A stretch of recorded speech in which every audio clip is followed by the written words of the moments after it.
कदीर के।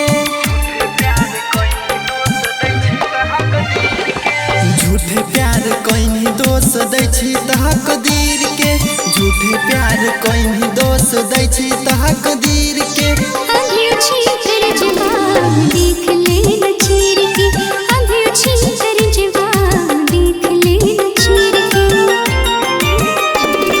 जियते जलाई देलही हमर शरीर के।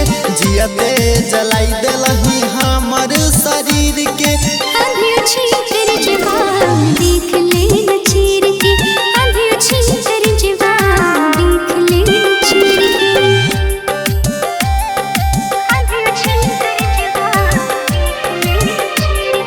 Ganpati recording studio Bhawanipur.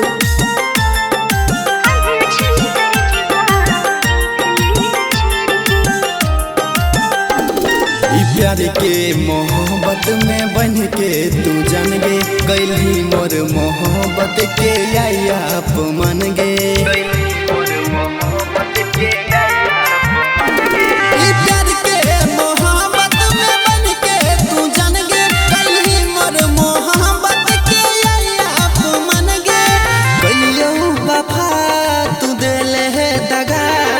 हम नहीं जनलियो जान जैभी भुला। सहबो के ना तोर पीरितिया के पीर के। सहबो के ना तोर पीरितिया के पीर के।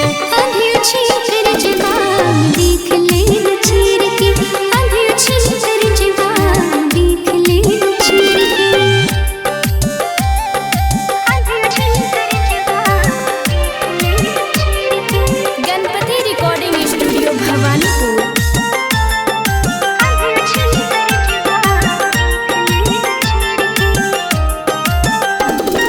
प्यार के बनैली सारे हम तमाशा। न समझ पैनी पगली के प्यार के भाषा। तो प्यार के बनैली सारे हम तमाशा। न समझ पैनी पगली प्यार के भाषा। हंसै छै जमाना मारै छै लोग बताना। जीताऊ के ना तोर विपरे से दीवाना। कररी हो प्यार जे ना कल रांझा हीर के। कररी हो प्यार जे ना